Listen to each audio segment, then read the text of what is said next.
The last goodbye. It was 10 p.m.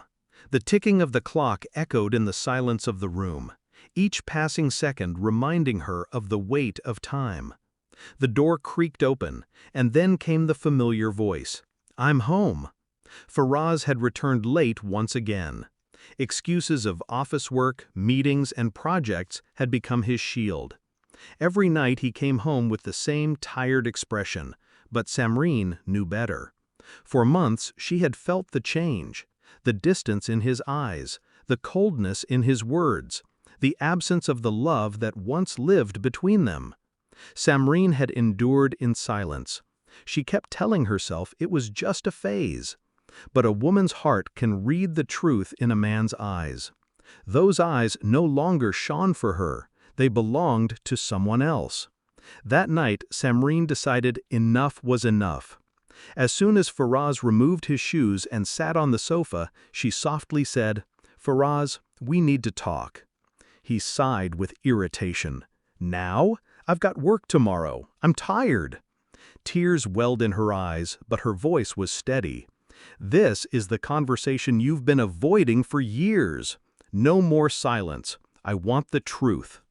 Faraz lowered his head, breathing heavily. Then he spoke, his voice flat. "You want the truth? Fine. I don't want this life anymore. I'm happy with someone else." The words stabbed her heart like a knife. Years of sacrifice, love, and dreams crumbled in an instant. Her trembling voice asked, "After all these years, this is all you have to say?" Without emotion, Faraz replied, "Samreen, love cannot be forced. We both have to accept reality. From tomorrow, someone else will be in my life, not you." The sentence froze Samreen's soul. Silent tears streamed down her face, but strangely a faint smile curved her lips. "I see. Then tonight will be our last goodbye. From tomorrow, someone else will take my place." The next morning, when sunlight entered the room, Faraz awoke to find Samreen gone. The wardrobe was empty, and on the table lay a sealed envelope. He opened it and read, "Faraz, you were right. Love cannot be forced. But you forgot that sacrifices are never wasted. I left my home for you, gave up my dreams for you, spent my youth on you, and in return, you gave me nothing but an empty goodbye. This house is yours now. Perhaps she can give you the peace I could not. But remember, emptiness can never be filled. One day, this house will feel like a prison to you. This is my last goodbye. Samreen." Faraz's hands trembled. He quickly dialed her number, but it was switched off. A wave of fear struck him. Had she done something irreversible? A chilling regret gnawed at his heart. Days later, Faraz moved into the house with his new love, Naila. But no matter how much he tried, the emptiness only grew. Naila's smile could not erase Samreen's shadow. Every room, every wall, every corner whispered her name. One night, as he sat in his study, his eyes fell on an old photo frame, Samreen's smiling face. Without thinking, he picked it up and whispered, "Samreen, what kind of goodbye was this? Why does it feel like you're still here?" Just then, a gust of wind blew through the window, and the letter fell back onto the table.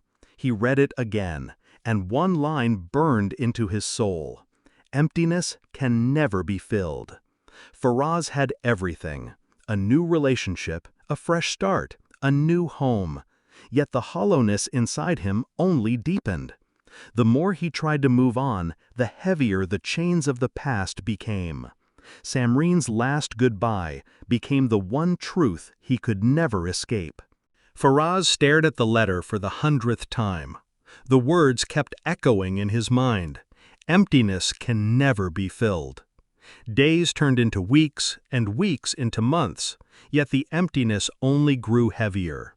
Naila, the woman he thought would complete him, started showing her true colors.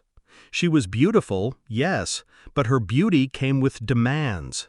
Expensive gifts, late-night parties, social gatherings, her world revolved around materialism. Faraz tried to keep up. He bought her jewelry, dresses, even a new car. But every time she smiled, he realized it wasn't love. It was satisfaction of desire.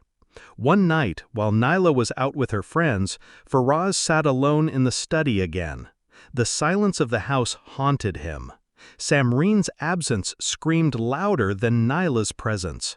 He opened his laptop and went through old photos, birthdays, anniversaries, vacations.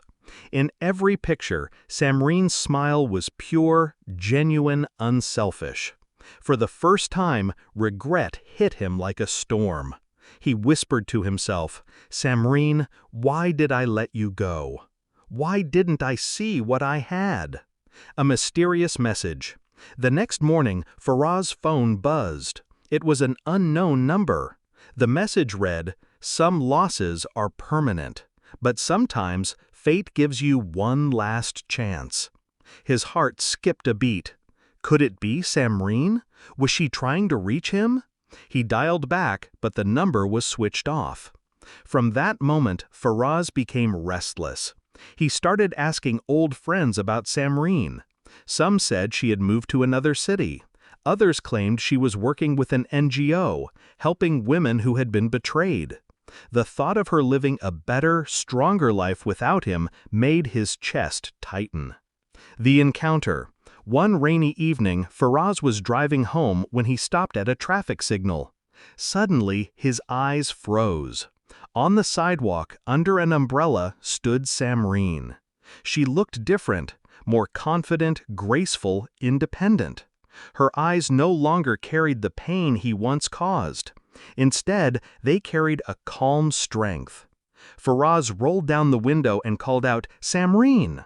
She turned, her eyes meeting his. For a brief moment, time stopped. Then she simply nodded in acknowledgement, her expression unreadable, and walked away as the signal turned green. Faraz's hands trembled on the steering wheel. That one glance told him more than words ever could. She had moved on. She no longer needed him.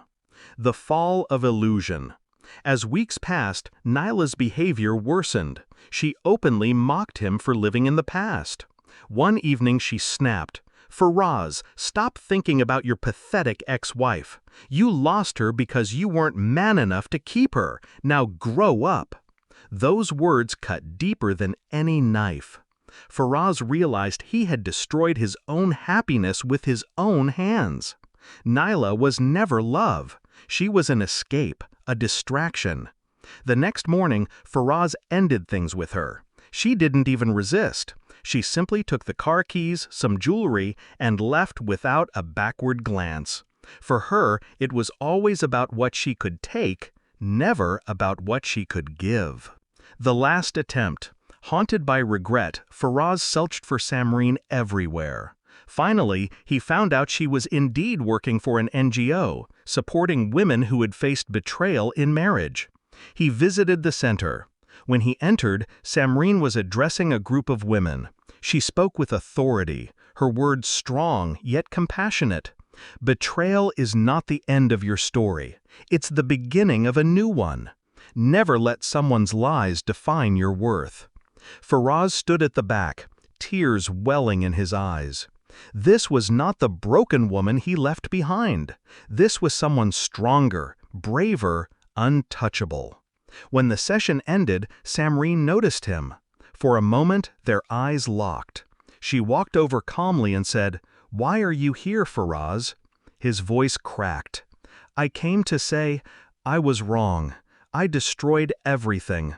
I lost the only person who truly loved me. I don't expect forgiveness, but I had to tell you." Samreen looked at him for a long moment. Then she softly replied, "You're right. You don't deserve forgiveness. What you destroyed can never be rebuilt. My chapter with you ended the day I wrote that letter." She turned to leave, but paused. Without looking back, she said, "Faraz, that was my last goodbye. Don't expect another. The true emptiness. Faraz left the NGO with heavy steps. The city around him buzzed with life, but inside he felt lifeless. He finally understood the true meaning of her words. Emptiness can never be filled. Years passed. Faraz grew older, lonelier, burdened with memories. No matter how many people he met, how many places he went, nothing erased Samreen's face from his mind. Her last goodbye wasn't just the end of their marriage, it was the death sentence for his peace. And that emptiness, it stayed with him forever. Faraz's nights had become restless. Every time he closed his eyes, Samreen's words echoed in his head. That was my last goodbye. Don't expect another. He knew she was gone from his life forever, yet his heart refused to accept it. He started visiting the NGO secretly just to catch glimpses of her from afar. He watched her laugh, smile, and inspire others, things she never did when she was with him. One evening, Samreen noticed him standing quietly in the shadows. Instead of anger, a strange calm spread across her face. She walked up to him and said firmly, "Faraz, this has to stop. You can't haunt my life anymore. You need to move on." Faraz's eyes filled with tears. "Faraz, I've tried, but everything feels empty. Every smile I see is fake. Every voice I hear is hollow. Only you ever made it real." Samreen shook her head. "It's too late. You had your chance and you traded it for illusions. What you're feeling now isn't love, it's regret." Her words cut deep, but he knew she was right. A silent war. Faraz began to change. He stopped going out, stopped socializing. His friends drifted away, and loneliness wrapped around him like a noose. One night, in a desperate attempt to free himself, he wrote a letter. "Samreen, this isn't another plea for forgiveness. I know I lost that forever. I only want you to know that the emptiness you warned me about, it has consumed me. If my pain can serve as a reminder to others, let my story be a lesson. Never betray a heart that truly loves you. Faraz." He left the letter at the NGO's doorstep and disappeared into the night. The unexpected twist. A few days later, Samreen found the letter. For the first time in years, she felt a strange heaviness in her heart. She had built her new life on strength, but somewhere deep down, the memory of their shared years still lingered. She didn't forgive him, but she prayed for him. She prayed he would find peace, even if it was far from her. The end of the chapter. Faraz's health began to decline. Stress, regret, and sleepless nights drained him. One winter morning, he was found lifeless in his study, the same place where he had once whispered her name to a photograph. Beside him lay the letter he had written, as if those were his final words to the world. When Samreen heard the news, she didn't cry. She simply whispered to herself, "His last goodbye has finally come." And with that, she closed the chapter forever.